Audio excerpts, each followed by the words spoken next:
ನಾವು ನಮ್ಮ ಭಾಗದ ಜನರ ಬಗ್ಗೆ ಕಳಕಳಿ ಇಟ್ಕೊಂಡು ಕೆಲಸ ಮಾಡಿದ್ರೆ ಯಾರಿಗೂ ಹಂಚಬೇಕಾಗಿಲ್ಲ. ಜನ ನಮ್ದು ಅನ್ನತ್ತಾರೆ. ಇವತ್ತು ನೋಡಿ, ಕರ್ನಾಟಕದಲ್ಲಿ ಎಲ್ಲಿ ಬೇಕಾದಲ್ಲಿ ಯಾವ ಮೈಸೂರು ಮಂಡ್ಯಕ್ಕೆ ಹೋದ್ರು 10-15 ಜನ ಸೇರ್ತಾರೆ. ಯಾಕೆ ಸೇರ್ತಾರೆ? ನಾನು ದುಡ್ಡು ಕೊಟ್ಟು ತರಿಸ್ತೀನ, ಏನು ಜೀಪ್ ಕೊಡ್ತೀನ, ಡಾಬಾದಾಗ ಊಟ ಏನೂ ಇಲ್ಲ.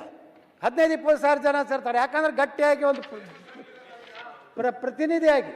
ಇದು ಉತ್ತರ ಕನ್ನಡ ಸಮಸ್ಯೆ, ಸಮಸ್ಯೆ. ಈಗ ನಮ್ಮ ಕಡೆ ಎಲ್ಲ ಫೇಮಸ್ ಆಗ್ಬಿಟ್ಟಿದ್ದೀರಾ ನೀವು?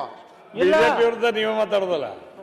ನೋಡಿ ಅಧ್ಯಕ್ಷರೇ, ನಾನು ಯಾವ ರೀತಿ ಅನ್ಯಾಯ ಆಗ್ತದೆ ಇವತ್ತು ನಾವು ಹೇಳಿದೆ. ಯಾವುದೇ ಪಕ್ಷಾತೀತವಾಗಿ ನಾವು ಮಾತಾಡ್ತೀನಿ ಇವತ್ತು. ನನಗೆ ಇಲ್ಲ ನರೇಂದ್ರ ಸ್ವಾಮಿ ಅವರ ನರೇಂದ್ರ ಸ್ವಾಮಿ ಅವರು ನೀವು ಶೀಘ್ರದಲ್ಲಿ ಮಂತ್ರಿ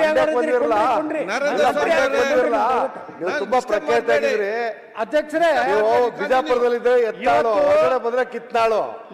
ನೋಡ್ರಿ ಅಧ್ಯಕ್ಷರೇ, ನಮ್ಮ ಸರ್ಕಾರ ಇದ್ದಾಗಿಂದ ಒಂದು ಅನ್ಯಾಯ ಹೆಂಗೆ ರಾಜೀವ್ ಕಾಗೆ ಅವ್ರು ಹೇಳಿದಾರಲ್ಲ, ನೀವು ಕಂಟಿನ್ಯೂ ಮಾಡಿ. ಅವ್ರು ಯಾಕೆ ಡಿಸ್ಟರ್ಬ್ ಆಗ್ತೀರಿ? ನಾ ಡಿಸ್ಟರ್ಬ್ ಆಗುದಿಲ್ಲ. ಅವರು ನರೇಂದ್ರ ಸ್ವಾಮಿ ಅವರು ನಾವು ಮಂತ್ರಿ ಡಿಸ್ಟರ್ಬ್ ಆಗಬಾರ್ದು. ಅಧ್ಯಕ್ಷರೇ, ನಮ್ಮ ಸರ್ಕಾರ ಇತ್ತು, ನಮ್ಮವ್ರು ಮುಖ್ಯಮಂತ್ರಿ ಇದ್ರು. 2 ವಿಮಾನ ನಿಲ್ದಾಣಗಳು ಒಂದೇ ಬಜೆಟ್ನಲ್ಲಿ ಅನೌನ್ಸ್ ಆದವು. ಶಿವಮೊಗ್ಗ ಮತ್ತು ವಿಜಯಪುರ. ಶಿವಮೊಗ್ಗಕ್ಕೆ 450 ಕೋಟಿ ರೂಪಾಯಿ ಕೊಟ್ಟರು, ಬಿಜಾಪುರಕ್ಕೆ 200. ಒಂದು ಸಣ್ಣ ಡಬ್ಬಿ, ಒಂದು ಇಂಥ ಅಳಗಾಡು ವಿಮಾನ.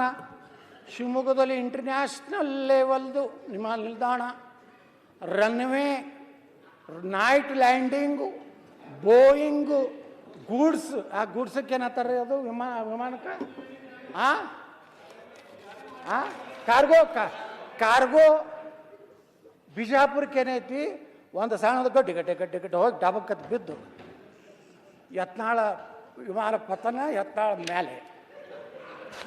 ನಾ ಅದೇ ಯಡಿಯೂರಪ್ಪರಿಗೆ ಕೇಳಿದೆ, ಇದು ಯಾವ್ದು ರೀ? ಅವ್ರು ಹೇಳಿದ್ರಲ್ಲ ನಮ್ಮ ರಾಜಕಾಗೆ, ಶಿವಮೊಗ್ಗಕ್ಕೆ ಬೆಣ್ಣೆ, ವಿಜಾಪುರಕ್ಕೆ ಸುಣ್ಣ, ಇದೆಲ್ಲಿ ನಡೆಸಿರೋ ನಾಟಕ ಯಡಿಯೂರಪ್ಪ ಅಂತ ಕೇಳಿದೆ ನಾನು. ವಿಧಾನಸಭೆ ಒಳಗೆ ಎದ್ದು ಹೋದ್ರು, ಆನಂದ್ ಸಿಂಗ್ಗೆ ಹಚ್ಚಿದ್ರು. ಆನಂದ್ ಸಿಂಗ್ ಏನು ಉತ್ತರ ಕೊಟ್ಟರು ಗೊತ್ತೈತೆ ಅಧ್ಯಕ್ಷರೇ?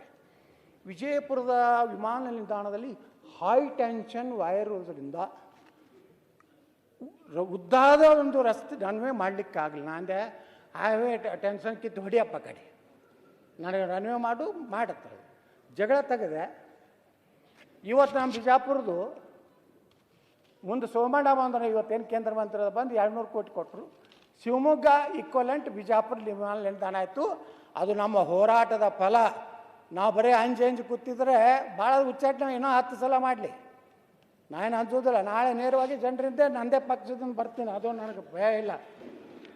ಅದಕ್ಕೆ ಅಧ್ಯಕ್ಷರೇ, ಇವತ್ತು ನಮ್ಮ ಮುಖ್ಯಮಂತ್ರಿಗಳೇ ಹೇಳಿದ್ರು ಇದೇ ಸದನದಲ್ಲಿ, ಬೆಳಗಾವಿ ಅಧಿವೇಶನದಲ್ಲಿ ತಮ್ಮ ಉತ್ತರ ಕೊಡುವ ಸಮಯದಲ್ಲೇ ಹೇಳಿದ್ರು, ಮಿಸ್ಟರ್ ಯತ್ನಾಳ್, ನಿಮ್ಮ ವೈನ್ ಬೋರ್ಡಿಗೆ ಒಂದು 100 ಕೋಟಿ ಕೊಡ್ತೀನಿ ಅಂದರು. ಇನ್ನೂವರೆಗೆ ಮುಖ್ಯಮಂತ್ರಿಗಳು ಮನಿ ಬಜೆಟ್ನಲ್ಲಿ ಘೋಷಣೆ ಮಾಡಲಿಲ್ಲ. ಇದಕ್ಕೆ ಅನೇಕ ಕಚೇರಿಗಳು ಇವತ್ತು ನೋಡ್ರಿ ಅಧ್ಯಕ್ಷರೇ, ಇವತ್ತು ಕೃಷ್ಣ ಭಾಗ್ಯ ಜಲಗಮನದ ಆಫೀಸು ನಮ್ಮ ಅಧಿಕಾರಿಗಳಿಗೆ ಬೆಂಗಳೂರು ಬಿಟ್ಟು ಬರುವಂಥದ್ದು ಇನ್ನೂ ಅವ್ರದ್ದು ಇದು ಮೂಡಿಲ್ಲ. ಆಲ್ಮಟ್ಟಿಗೆ ಹೆಂಗೆ ಬರೋದು ಒಂದು ಹಳ್ಳಿಗೆ?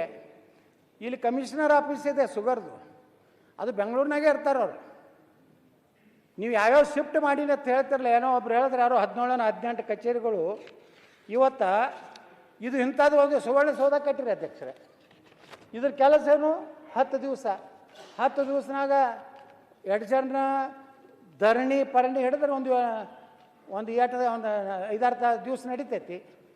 ಅಟ್ರ ಸಲುವಾಗಿ ಕೋಟಿಗಟ್ಟಲೆ ಖರ್ಚು ಮಾಡಿ ಇಂಥದ್ದು ಬಿಲ್ಡಿಂಗ್ ಕಟ್ಟಿ, ಇದ್ರ ಮಗ್ಗಲ್ಲಿ ಒಂದು ಶಾಸಕರ ಭವನ ಇಲ್ಲ, ಯಾವ ಸೆಕ್ರೆಟ್ರಿಯೇಟ್ ಇಲ್ಲ, ಆ ಮಂತ್ರಿಗಳದೇ ಇಟ್ಟಿಟ್ಟು ಚೇಂಬರು. ಯಾವ ಪುಣ್ಯಾತ್ಮ ಆರ್ಕಿಟೆಕ್ಟು ಏನೋ ಅವ್ನಿಗೆ ಹೋಗಿ ಸನ್ಮಾನ ಮಾಡೇಬೇಕ್ರಿ. ಆಫೀಸರ್ಗೆ IAS ಆಫೀಸರ್ ಅವ್ರ ಕೂತ್ರ ಕಾಲು ಹತ್ತಂಥವು. ಇದು ಎದಕ್ಕೆ ಉಪಯೋಗ ಆಯ್ತದು? ಇದರ ಸಾರ್ಥಕತೆ ಏನು? ಉತ್ತರ ಕರ್ನಾಟಕದ ಈ ಒಂದು ಕಟ್ಟಡ ಕಟ್ಟಲಿಕ್ಕೆ ಸಾರ್ಥಕತೆ ಏನು ಅಧ್ಯಕ್ಷರೇ?